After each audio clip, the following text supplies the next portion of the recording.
আজকের রেসিপি হিংচে পোস্ত। এই শাকটিকে কেউ হেলেঞ্চা শাক নামেও চেনে। তো শাকটা যতটুকুনি কুচিয়ে আছে ততটুকুনি আমি কেটে নিয়ে ভালো করে কুচিয়ে কেটে নেব। একটা কড়াই বসিয়ে দিলাম। কড়াইতে দিয়ে দেব পরিমাণ মতো সর্ষের তেল। তেলটা গরম হয়ে গেলে এর মধ্যে দিয়ে দেব একটা শুকনো লঙ্কা ও একদম অল্প পরিমাণে কালো জিরে।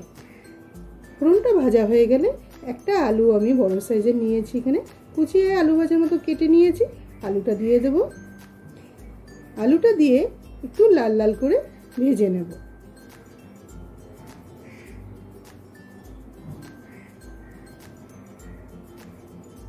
খুবই অল্প সময়ে অল্প উপকরণে এই রান্নাটা হয়ে যায়, আর খেতেও কিন্তু খুবই অনবদ্য হয়।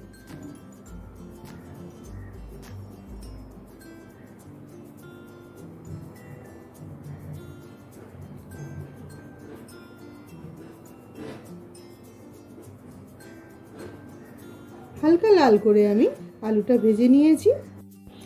এখানে আমি বড় সাইজের চামচের 1 চামচ পোস্ত নিয়েছি, 2টো কাঁচা লঙ্কা নিয়েছি, একটা মিহি পেস্ট বানিয়ে নেব। পেস্টটা আমার তৈরি হয়ে গেছে।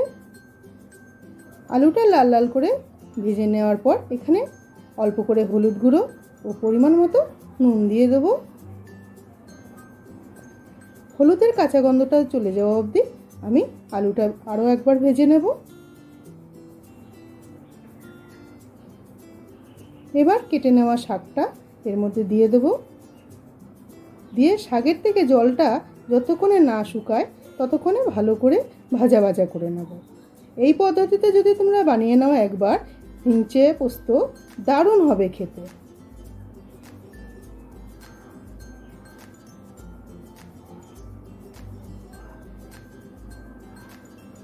শাকের থেকে জলটা পুরোপুরি শুকিয়ে গেছে।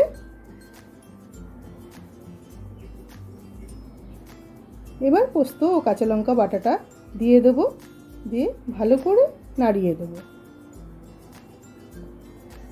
এই রান্নাটা তৈরি হতে 5 মিনিটও সময় লাগে না, খুবই অল্প সময়ে রান্নাটা তৈরি হয়ে যায়। বাড়িতে তোমরা অবশ্যই একবার ট্রাই করে দেখো কেমন হলো হিংচে পোস্ত। আমাকে কমেন্টে অবশ্যই জানিও। তৈরি হয়ে গেল হিংচে পোস্ত। এবার আমি নামিয়ে সার্ভ করব।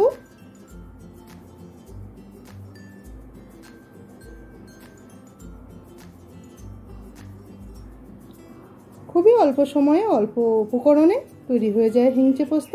রান্নাটি কেমন লাগলো আমাকে একটা কমেন্টে জানিও। ভালো লাগলে একটা লাইক করে দিও। তুমি যদি আমার চ্যানেলে নতুন বন্ধু হয়ে থাকো তাহলে সাবস্ক্রাইব করে পাশে থেকো। পুরো ভিডিওটা দেখার জন্য অসংখ্য ধন্যবাদ। সবাই ভালো থেকো। দেখা হচ্ছে অন্য কোনো নতুন রেসিপি নিয়ে।